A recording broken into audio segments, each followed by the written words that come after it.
Church का नाश ही मृत्यु है। जो संयम से हीन व्यक्ति है, जो संयमी नहीं है, वो टूटा हुआ धनुष के समान है। जो संयमी है उसका धनुष बाण तना हुआ है। अर्जुन महाभारत के युद्ध में विजयी क्यों हुआ? देवता लोग सुर और असुर में जो युद्ध होता था तो देवता लोग क्यों हार जाते थे? भोगी थे देवता, और राक्षस लोग तपस्वी होते थे, और तपस्वी होने के कारण देवता लोग पराजित हो जाते थे। ब्रह्मचर्य से हीन व्यक्ति वैसा है जैसे टूटा हुआ धनुष हो। टूटा हुआ धनुष लेकर रण क्षेत्र में जाएंगे तो मरेंगे, मार नहीं सकते। अर्जुन ने भी बहुत तपस्या किया, भगवान शंकर से पाशुपात अस्त्र लिया, इंद्र से भी बहुत अस्त्र लिया उन्होंने, ऋषि मुनियों से लिया, तब जाकर के कर्ण को पराजित किया, भीष्म पितामह को भी परास्त किया, बहुत सारे योद्धाओं को मारा। ये शक्ति प्राप्त करना बहुत जरूरी है। अगर ध्यान भजन करना चाहते हैं तो संजीवित जीवन हमारा हो।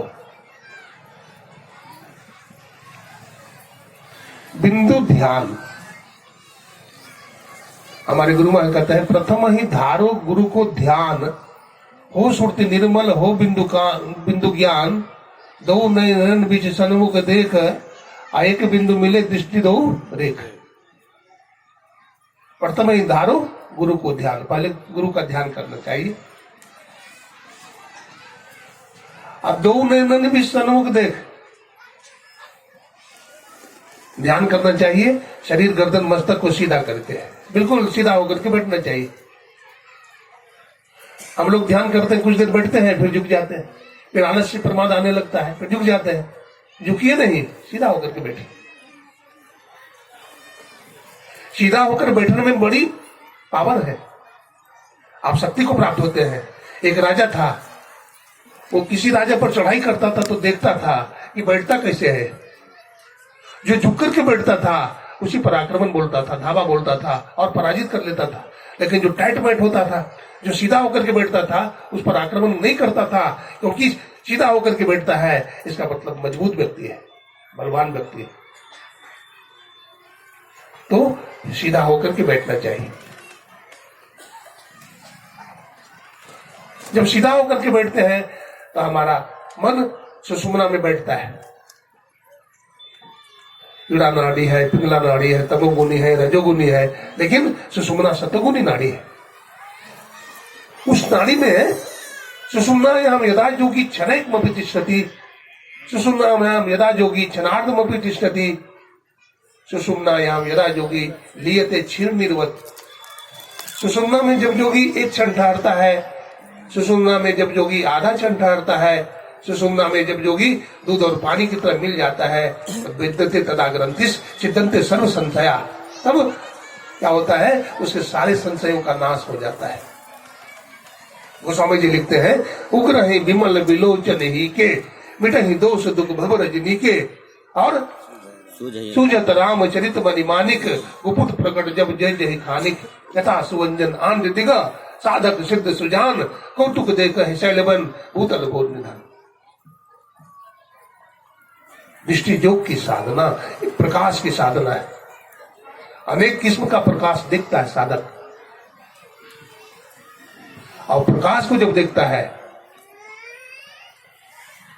प्रकाश के ऊपर प्रकाश, अनेक रंग का प्रकाश जब देखता है, चकमक, तब उसको विश्वास होने लगता है। देखिए, बिना विश्वास का कुछ नहीं होगा।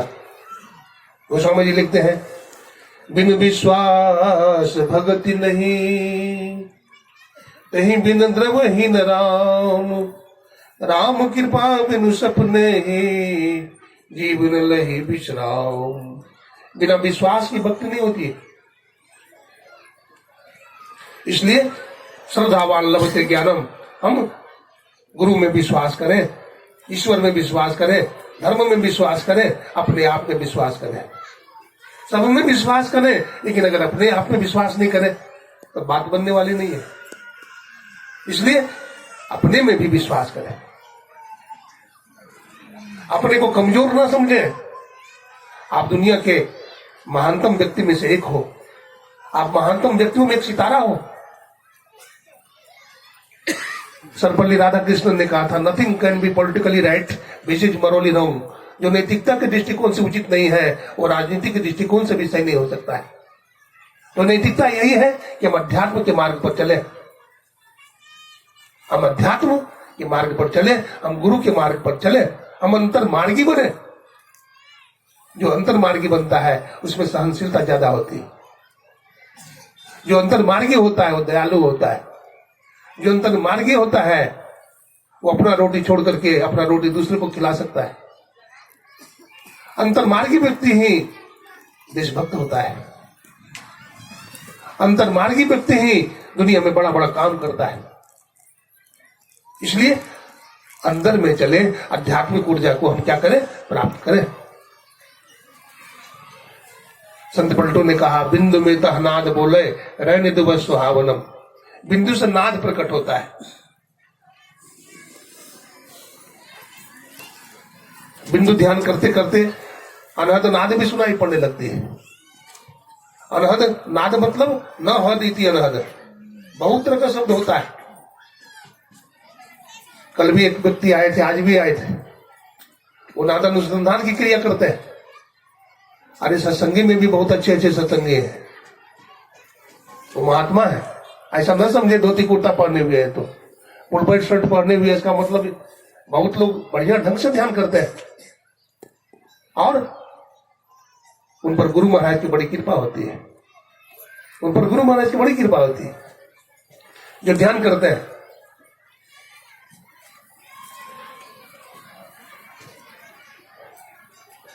सार शब्द गुरु महाराज ने लिखा, सार शब्द की कमाई करो। बाबा देवी साहब ने कहा, ये 40 वर्ष तक कुछ ऐसी कमाई कर लो, स्वावलंबी जीवन बिता लो, कुछ धन इकट्ठा कर लो पवित्र कमाई से, और फिर उसी धन से अपना काम चलाओ। बाबा देवी साहब पोस्ट मास्टर थे ना, स्वावलंबी जीवन बिताते थे और सत्संग करने जाते थे तो अपना अनाज बंद कर जाते थे, सत्संग कर देते थे, उसका नहीं खाते थे। बहुत हट करता था तो कुत्ता को खिला देते थे। हाँ, और ऐसे थे हमारे बाबा देवी साहब। और गुरु महाराज को भी पाठ पढ़ाया, जीवन बिताओ स्वावलंबी, भरम भाड़े फोड़कर, असंतों की आज्ञा है में ही मात धर चल छोड़कर। स्वावलंबी जीवन बिताए। अगर दूसरे का अन्न खाएंगे, दूसरे का वस्त्र पहनेंगे तो आधा उसके पास चला जाएगा, बटैया हो जाएगा। लेकिन अपनी कमाई का खाएंगे तो होल सोल आपके पास रहेगा। इसलिए स्वावलंबी जीवन बिताना भी बहुत जरूरी है। सार शब्द की बात चल रही थी। सार शब्द को जो पकड़ लेता है, सार शब्द को जो पकड़ लेता है वो परमात्मा को सार शब्द निशब्द में ले जाता है। और निशब्दम परमम पदम, वो परम पद है।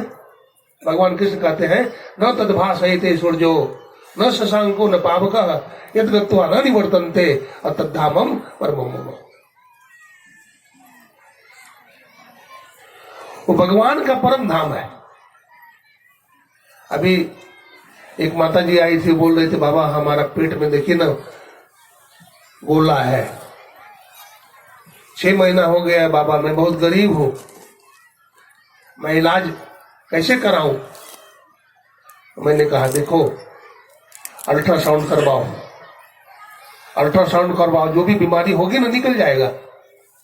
गांठ अच्छी चीज नहीं है, वो गांठ कहीं का भी हो, माथे का हो, पेट का हो, लीवर का हो, कहीं भी हो। एक सत्संगी थे, एक सत्संगी का संस्मरण मैं सुनाता हूं। एक सत्संगी थे,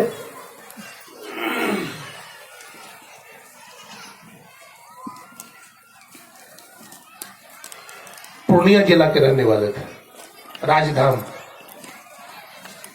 बनमनखी की तरफ है। ओम प्रकाश शर्मा नाम था। उनके घर पर मैं सत्संग करने गया था। पति पत्नी दोनों हैं। वो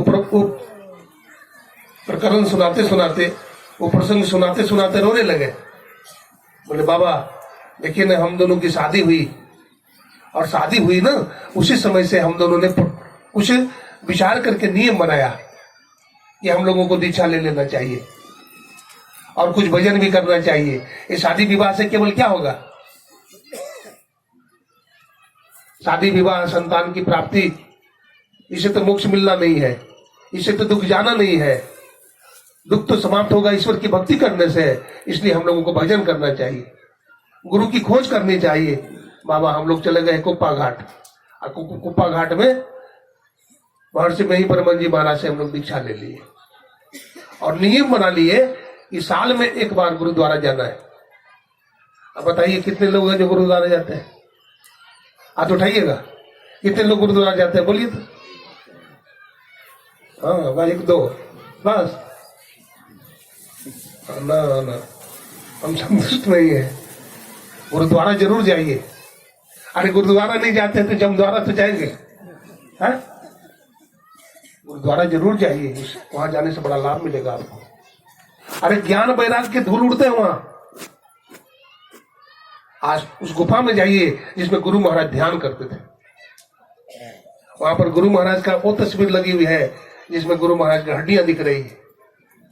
शरीर कंकाल हो गया था ध्यान करते करते गुरु महाराज का। 18 महीना तक उस गुफा में गुरु महाराज ने ध्यान किया। इसके पहले सिकली और धरारा में गुरु महाराज ने ध्यान किया। शरीर पीला हो गया था। अस्तु, मैं ओम प्रकाश शर्मा की बात कर रहा था, वहीं आइए। बोलिए प्रेम से श्री सदगुरु। आप लोग आश्रम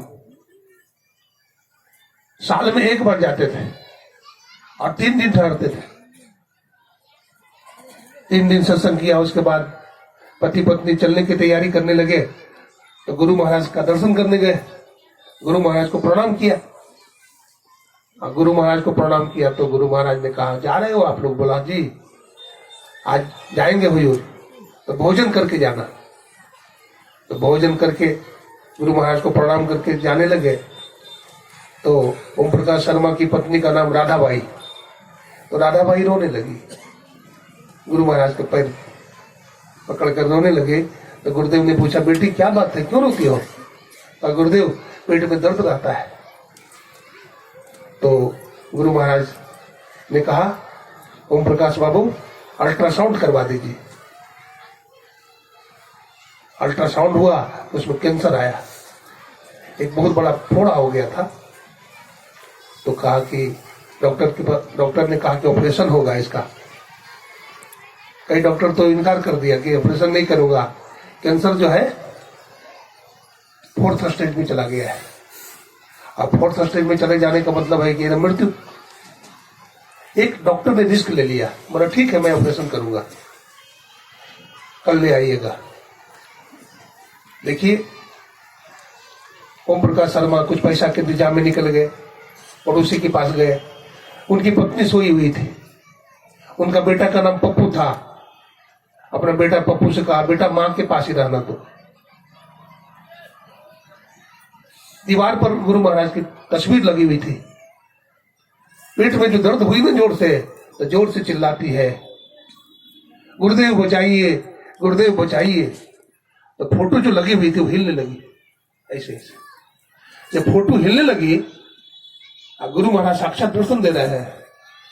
राधाबाई बोलती है, बेटा पप्पू देखो ना गुरु महाराज आए हैं, बेटा देखो ना गुरु महाराज आए हैं। बेटा देखा है तो कहता, माँ कहाँ गुरु महाराज है? देखिए गुरु महाराज धीरे धीरे धीरे धीरे लुप्त हो गए और फोटो स्थिर हो गया।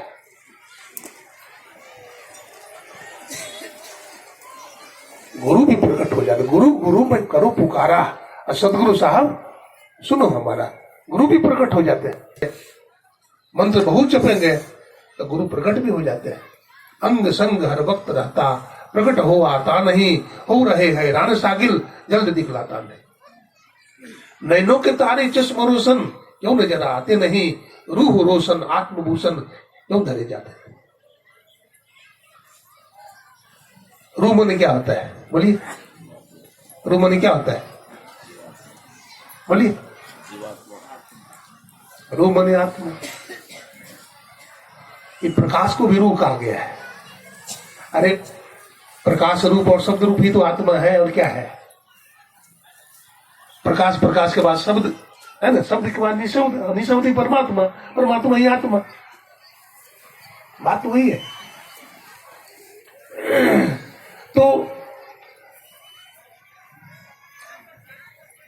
सुबह होकर के ओम प्रकाश बाबू अपनी धर्मपत्नी को ले गए, एडमिट हो गई। डॉक्टर ऑपरेशन की तैयारी करने लगा। टेबल पर बैंडेज, कैंची प्लस मेडिसिन है, इंजेक्शन है। डॉक्टर सोचता है ऑपरेशन करे, तो डॉक्टर कैंची निकालता है। तो कैंची जो निकाला ना चमड़ी को काटने के लिए, तो डॉक्टर घबरा गया। ये बड़ा भयंकर घाव है, ये ठीक नहीं होगा, ये मर जाएगा रोगी, और बेचारा गरीब आदमी है, बहुत पैसा बर्बाद हो जाएगा। अच्छा डॉक्टर होगा। उन्होंने निर्णय लिया, नहीं ऑपरेशन नहीं करूंगा। कैंची रख दिया टेबल पर कैंची रख दिया। कमरे से आवाज आती है, डॉक्टर साहब ऑपरेशन करो। डॉक्टर सोचता है कौन बोलता है जी, यहाँ तो हम अकेले हैं, कंपाउंडर साहब भी बाहर में खड़ा है, ये बोलता कौन है? डॉक्टर पुनः कैंची उठा लेता है, फिर ऑपरेशन करना चाहता है, फिर मन बदल गया, फिर कैंची रख देता है। फिर गुरु महाराज थोड़ा जोर से बोले, डॉक्टर मैं बोलता हूं ऑपरेशन करो। अब डॉक्टर सोचा किसी शक्ति की प्रेरणा है, ऑपरेशन करना चाहिए। डॉक्टर कैंची निकाला, ऑपरेशन कर दिया। अब देखिए ऑपरेशन कोई भी डॉक्टर करता है तो उसका समय होता है, चाहे हर्निया का हो, चाहे गोल ब्लाडर का हो, चाहे सिर का हो, है ना। तो उसका समय होता है 40 मिनट, 20 मिनट, 1 घंटा तक होश में आता है पेशेंट। 40 मिनट हो गए, रोगी होश में नहीं आया, तो डॉक्टर घबरा गया। तो उसका पर्ची लेकर के डॉक्टर बाहर निकला, उसमें ओम प्रकाश और राधाबाई लिखा हुआ था। तब डॉक्टर ने कहा, ओम प्रकाश शर्मा कौन है? कौन है ओम प्रकाश शर्मा? तो बरामदे में बैठे थे, सर मैं ही ओम प्रकाश शर्मा हूँ। अच्छा, तो आप लोग कितने लोग आए थे? बोला सर मैं तो 4 लोग आया था। बोला कौन कौन? बोला एक मैं था, एक हमारी धर्मपत्नी थी, एक हमारी बड़ी बहू थी, एक हमारा छोटा बेटा था ना। छोटा बेटा का नाम लिया, तिन्ही का नाम बताया, वो तिन्ही का नाम बताया। तो बोला, डॉक्टर ने बोला कि चौथा व्यक्ति कौन था? आप तो तिन्ही का नाम बता रहे हैं। तो जानते हैं क्या बोला? चौथा हमारे गुरु महाराज आए थे। श्री सद्गुरु महाराज। बोला चौथा हमारे गुरु महाराज आए थे। तो डॉक्टर बोला आपके गुरु महाराज आए थे? और डॉक्टर ने देखा था जिस समय राधाबाई होश में नहीं आ रही थी, एक बूढ़े बाबा खड़े थे, उनके हाथ में लाठी थी। उन्होंने रोगी का मस्तक छू दिया और रोगी ने आंख खोल दिया। जब रोगी ने आंख खोल दिया तो डॉक्टर ने पूछा कि आपके गुरुदेव बूढ़े हैं क्या? बोला हाँ हमारे गुरु महाराज बूढ़े हैं। उनके बाल दाढ़ी सफेद है क्या? बोला हाँ उनके बाल दाढ़ी सफेद है। तो भगवा कपड़ा पहनते हैं क्या? बोला हाँ हमारे गुरु महाराज भगवा कपड़ा पहनते हैं। तो धन्य है आपके गुरु महाराज। आज तक तो मैं गुरु महाराज का नाम सुना था, महर्षि में ही परमहंस जी महाराज का, आज दर्शन भी हो गया। आपके गुरुदेव इस धरती पर कोई मनुष्य नहीं, साक्षात परमात्मा है, साक्षात परमात्मा है। तो ऐसे गुरु जब मिल जाते हैं, ऐसे सदगुरु मिल जाते हैं, बाबा गोरख कहते हैं सदगुरु मिले तो उबरे बाबू, नहीं तो पटले हुआ। तब ऐसे संत सदगुरु मिल जाते हैं, तब वो हमारे दरवाजा को खोल देते हैं। गुरु महाराज भी पदावली पढ़िए क्या लिखते हैं,